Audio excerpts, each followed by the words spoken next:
Hey guys, okay, we're back. I am going to do my best not to cut this video up into 17 different parts, but chances are we're going to lose connection here and there, and I'm going to have to just put it in multiple parts. I already had two first parts, part one and part two. This is already part three. I wanted you guys to see something on this side of the kitchen before I move you to a very complicated side of the kitchen that is so makeshift. I purchased today a stand that will hopefully work better for us, like a very tall gooseneck stand that holds the phone. And we will be able to position ourselves a little easier with that. I won't have to keep touching the phone and pressing the sides of the phone. Once I get that case too, like Christine said, once I get the case, I won't be touching that infinity edge of the phone, and I won't keep cutting us off. But anyway, I want to see you guys to see a couple things here. The kitchen area, everything is clean, everything is disinfected. We got everything done in the last half hour. We just needed to get going. So down here, guys, is the cooked and cooked twice tripe. It's very funky looking, like they call it honeycomb.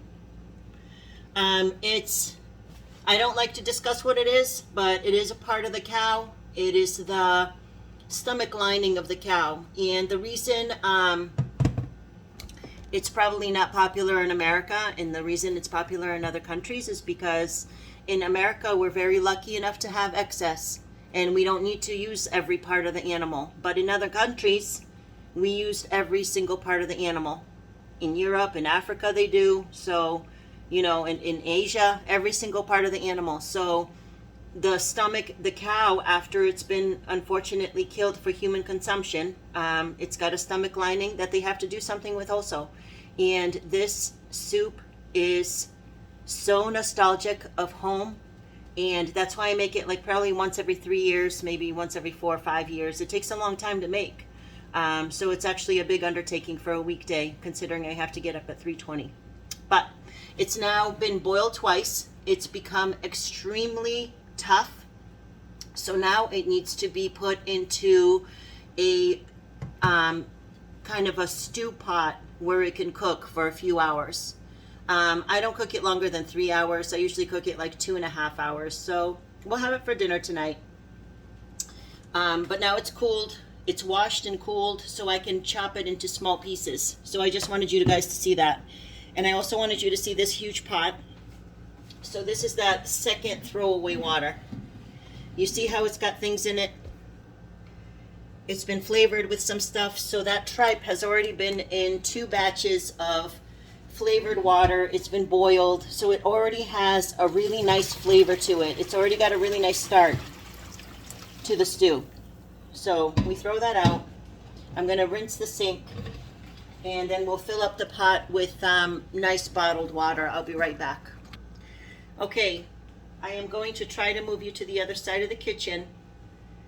Please forgive me if I cut you off again, but this will be the last time I have to move you, I think. So let's try to do this. I'm going to pause it, and we're going to make a shift. I can't believe we safely made it where we made it to. This is so... I don't even know the word for it. It's embarrassing. So hopefully that new gooseneck thing will be a lifesaver. I just wanted to show you guys these 2 things. I'm sure lots of different brands make these, but these are such huge time savers. When you want to just make a quick marinade, lots of flavor. These are so amazing. I always keep these in the fridge. I just got 2 brand new ones. Sadly, they weren't on sale. Sometimes I catch them on sale. But I needed some, so because we're going to marinate some chicken again soon.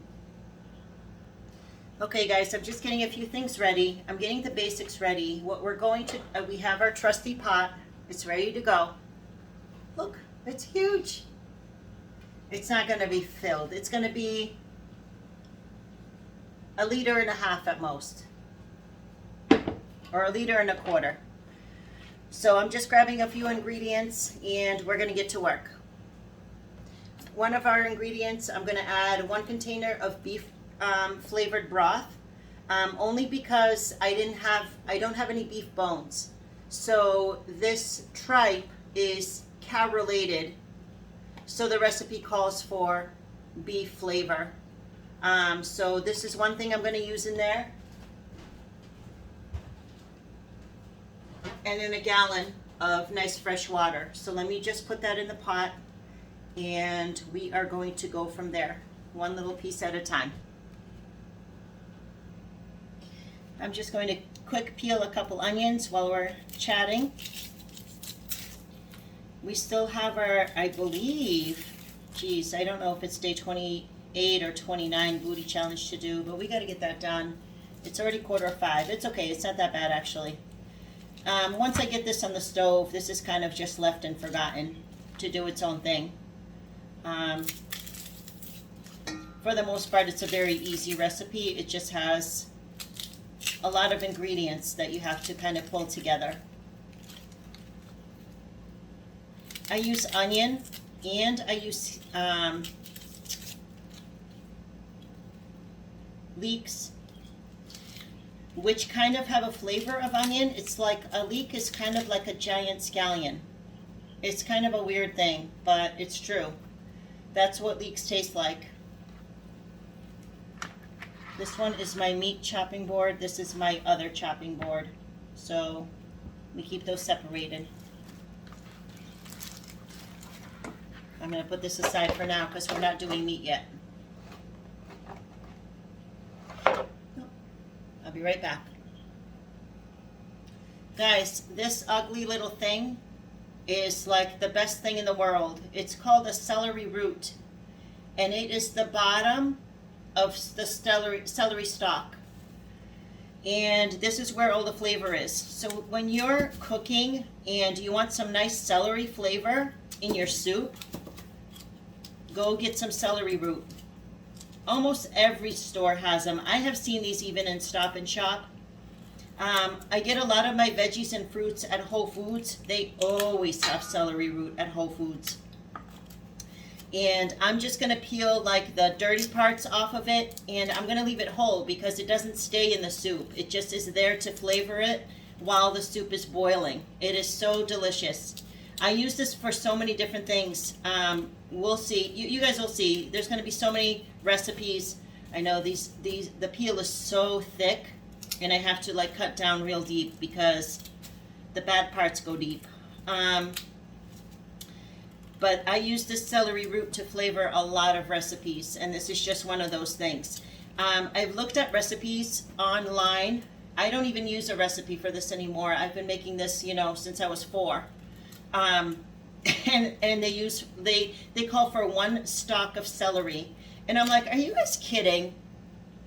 Where are you from? You're obviously not from Poland. You're obviously not from any other continent, any other country, because 1 stalk of celery is not going to flavor your soup the way celery root does. So that's my opinion. It's a strong one. So all we're going to do is rinse this and put it in with the veggies. Okay, so of course there are a lot of different countries' recipes for this. I don't use, like, some recipes call for ginger, and some recipes call for nutmeg and allspice. We never use that in Poland, so I'm not used to those flavors. But one flavor that stuck out, I'm going to try it, a little paprika. I've never used a little paprika in the tripe. I'm going to give this a try. And then maybe like the next time I make it in the next 4 years, I'll add something else that's extra. And then the next 4 years, I'll make something else that's extra, just to give it a try. I'm just not used to all the other extra flavors. I like it very basic. So I'm not going to add too much salt. Marjoram is huge in this recipe. And the other star of this recipe are carrots, but they don't go in until the end, shredded carrots. Like once you're pretty much done with cooking your soup, you throw the shredded carrots in for like another 20 minutes and then it's done. The shredded carrots and the marjoram are everything in this soup, in this recipe. So I don't know, we'll see. A little bit of paprika to live on the wild side, black pepper, tiny bit of salt because I already double cooked that tripe with some salted water. Not heavily salted, lightly salted, but still, it's already gotten in there. So we got salt going already, and typical tripe doesn't use a lot of garlic, and I use garlic in everything. So this is the first thing that's going in. Let's move this pot over. I'm going to use at least a tablespoon. Yeah, I'm very heavy-handed with garlic, guys, in everything. You should know that. So the things that come back out of the soup, the celery root is going in whole. This is just the water and the beef broth and the garlic. The leeks, which are like the giant scallions that I told you guys about, they're going in whole. They're going to come back out. They're just there to flavor the broth. And the onions, which I'm probably overdoing by 2. They're going to go into flavor, and they're coming back out. The marjoram I'm going to put towards the end with the carrots. Maybe I'll put the marjoram towards the... Oh, I think my little knife fell, but that's okay. Maybe I'll put the marjoram towards the middle with the carrots. A little bit of salt, guys. I'm not going to overdo it. Definitely some pepper. I do overdo it with the black pepper, which is amazing. I'll pause you because I need a teaspoon measure. I don't want it to go too crazy in the beginning. This is just that. I'm going to put in a half a teaspoon to see if I like it. I don't want it to ruin the whole recipe. I like paprika. I just never had it in this. We got those things, and now we got to get down to business, guys. We got to get the chicken in here and cut down the tripe. So we're all done with this. That's the cleanup area. Another thing that's going in here is a few bay leaves. I use a lot of bay leaves, so I got a big bag.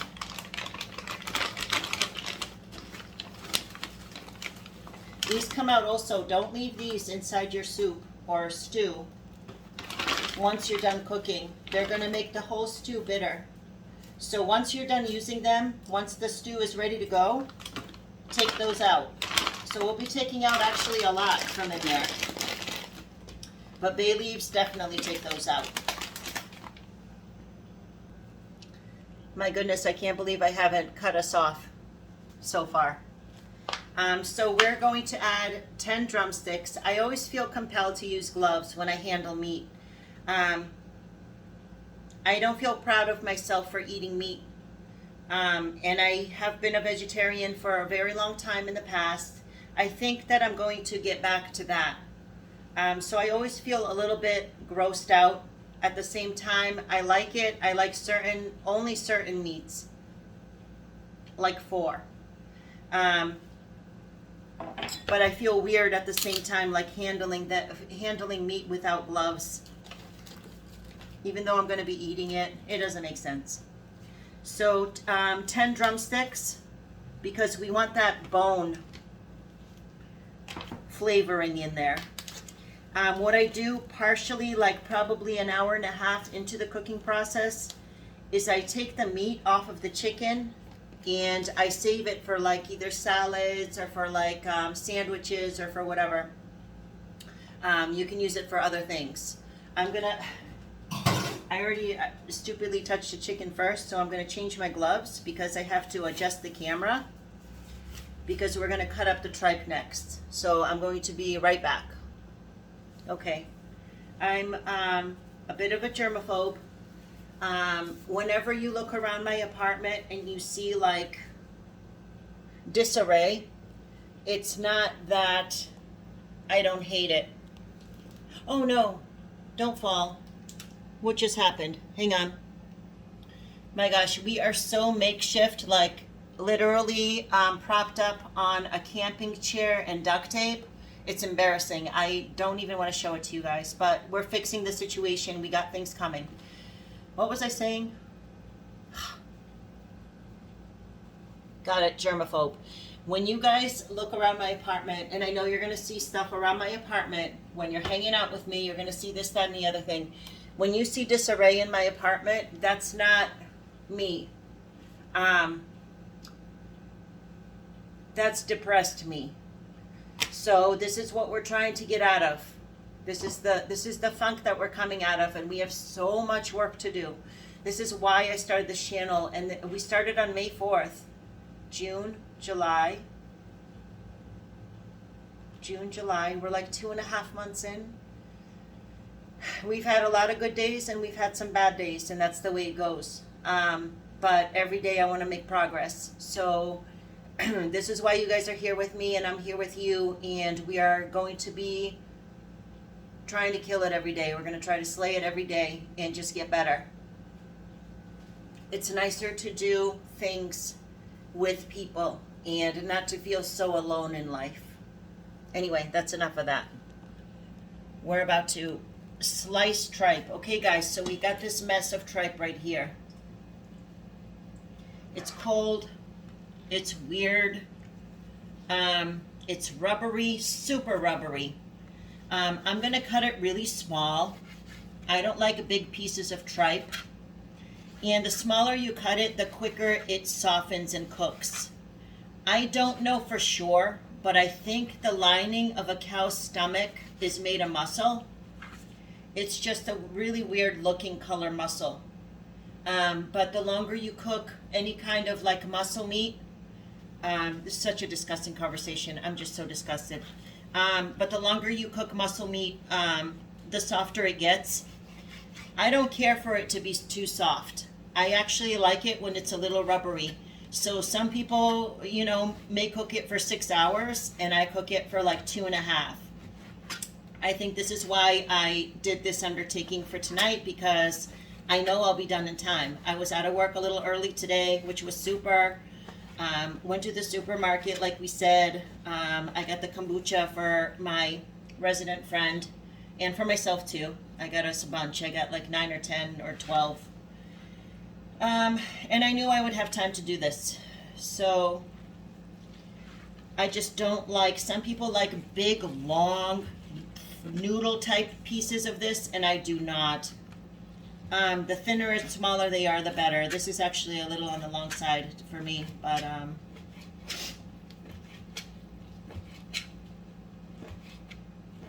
it's an acquired taste, guys. It is a wonderful recipe. It's got a lot of health benefits as far as, well, no, not really. Not if you believe you should be vegan, but if you believe that meat gives you like a source of collagen for your skin and helps your hair and nails and whatnot, if that's what you believe, then this is actually a really nice option. It's not very high in calories. It's not very high in fat. Some pieces are really, really thick, and I don't like those pieces. I just cut around them because they're just a little too much for me to handle.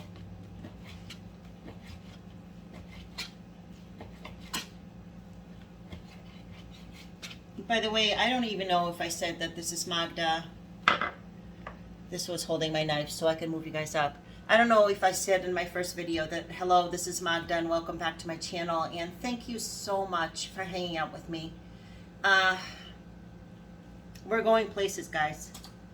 Yeah, that big piece, I'm not going to use that fat piece. There's some really fat pieces here that are kind of gross. I'm squeamish in a lot of ways too with meat. So that's why I eat a kind of a limited palette of meat. But thank you so much for being here, and let's keep on cutting.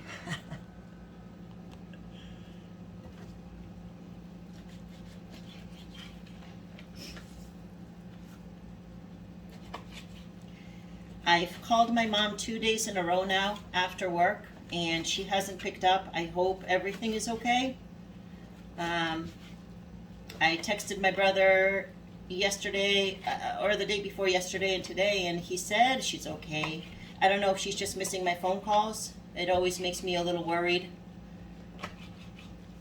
My mom is like, she's not elderly, she's very spry. She's young for her age. But I just don't, sometimes I think that she's doing too much. And when I get out of work and I'm driving home, I call her to spend, you know, I have some time to spend and chat and laugh with her. But sometimes she's so busy, she just misses my phone calls.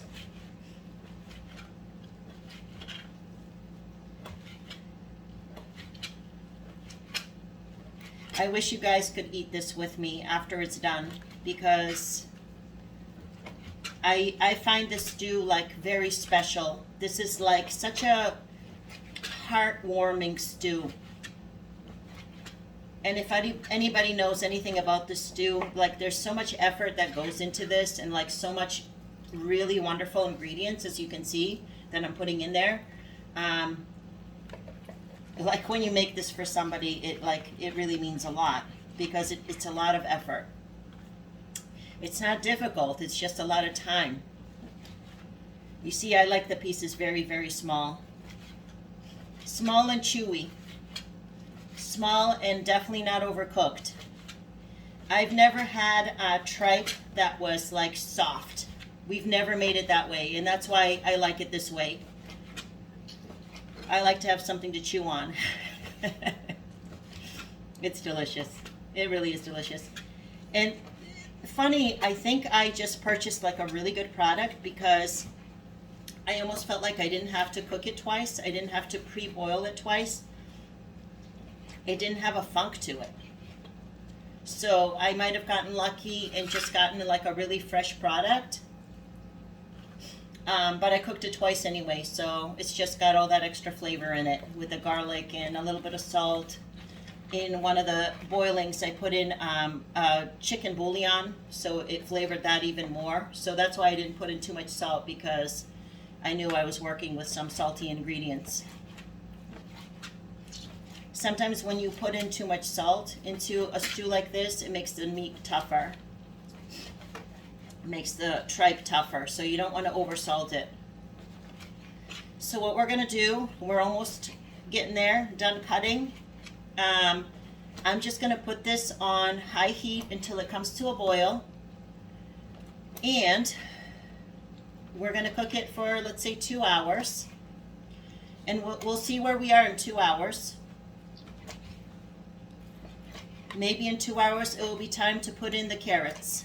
So I'm gonna have to stop the video, because in the next 2 hours we have to do the booty challenge, and if it doesn't start raining, it's supposed to storm between 5 and 7 tonight, and it's 5:05 right now. So if it doesn't storm, I still feel like I should go on my little walk. So we still got a lot to do, and we have to get up at 3:20, guys. So there's a lot going on.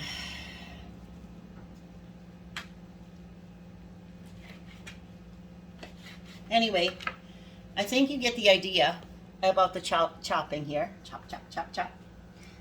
You can look in here. It looks so nice. Everything looks excellent. So what I'm going to do is just finish chopping that little piece and put this on the stove, like I said, on high, and then let it simmer for at least 2 hours. So we'll be talking before then. Thank you guys so much for hanging out with me. It's just so nice to have somebody to talk to. I'll talk to you guys soon. I love you.